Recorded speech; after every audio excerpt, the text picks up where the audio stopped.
Are Jack and Jill competitions good or bad for the dance community? In a nutshell, I think it's good. However, just like with anything else, the more we educate ourselves, the better decisions we can make, and in turn create a more positive experience for everyone. Bom dia everyone. This is Alisson Sandi, and today we are diving into a rather hot topic in the dance world, Jack and Jill competitions. Are they helping our communities to grow, or are they holding us back? Well, let's first break it down and then find out if you agree with me in the end. But before we dive in, for those of you who might be new to the dance scene, let me briefly explain what Jack and Jill competitions are. Basically, they are social dancing competitions where dancers are randomly paired up with partners. The idea is to showcase how well you can dance with anyone and to any song, not just those partners and songs that you've practiced with before. Now, let me share a quick Zouk nerd fact about this. Did you know that these competitions have been around since the 1950s in other dance styles and since 2014 in Brazilian Zouk? Yes, I was there in the first competition. And actually, in fact, this month we're celebrating 10 years of BZDC Brazilian Zouk Jack and Jills. It was first introduced to our community alongside the creation of the Brazilian Zouk Dance Council. It's like we're participating in a piece of living dance history every time we dance in one of those comps, and I think that's pretty cool. So why do some people, including myself, enjoy Jack and Jill so much? Well, there are quite a few reasons. First off, they really push your improv skills. You've got to quickly think on your feet and adapt to a new partner in a relatively short time. And I think we can all agree that it's a super valuable skill in any dance style. Secondly, it's a great way to meet new dancers. You might find your next dance partner or make friends from other communities in this experience of the competition.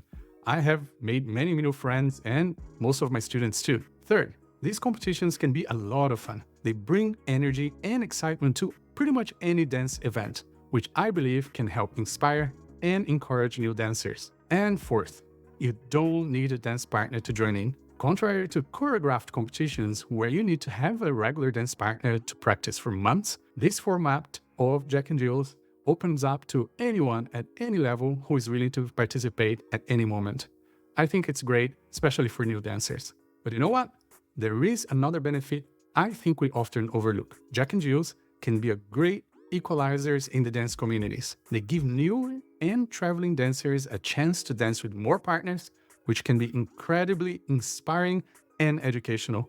It's like getting a friend to introduce you to multiple dancers in just a few minutes. And here's another thing. These competitions can really encourage growth and education by pushing dancers out of their comfort zone in various aspects. In some Jack and Jills, for example, you might have to dance with music from different genres and different eras. This challenges dancers to be more versatile and well-rounded. And let's face it, being adaptable is a crucial skill in any type of dancing. But here's the thing, it's not all positive. There are some concerns that we need to talk about. Some dancers argue that Jack and Jill encourage flashy, crowd-pleasing moves over solid technique and connection. It's the kind of like the dance equivalent of fast food, tasty but not always nutritious, if you know what I mean. Then there is the unknown factor. The random pairing can be pretty nerve-wracking. What if you get paired with someone whose style, interpretation, or expression totally mismatch with yours? While this pressure can be exciting for some, it can also be too much for others. And we've also got the judging. How do you fairly compare couples with different dynamics, styles, and backgrounds? It's never easy for any of the judges either. And here's a big one. There's a worry that when competitions become the main focus, other important parts of the dance culture get forgotten. Social dancing joy, for instance, should always be the biggest part of any Jack and Jill. And here is a controversial point. Some argue that Jack and Jills don't actually reflect real-world social dancing very well. In a social dancing setting, you typically choose your partners based on friendship, mutual interest, or compatibility. But in a Jack and Jill, you expect to make it work with whoever you're paired with. While this can build some great skills, it may not necessarily translate to a joyful social dancing experience sometimes. So what is the verdict? Are Jack and Jill competitions good or bad for communities? Well, like most things in life, it's not black and white. These competitions can be a fantastic addition to a dance community, but they should not be the only focus.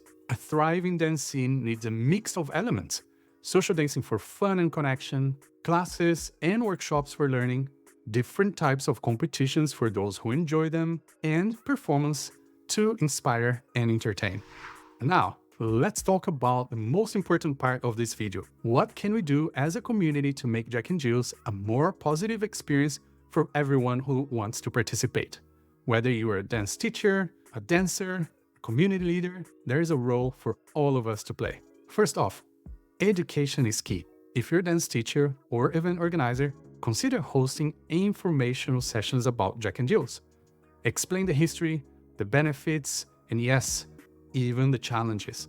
When people understand the why behind these competitions, they're often way more open to embracing them. For the experienced dancers, you can be mentors.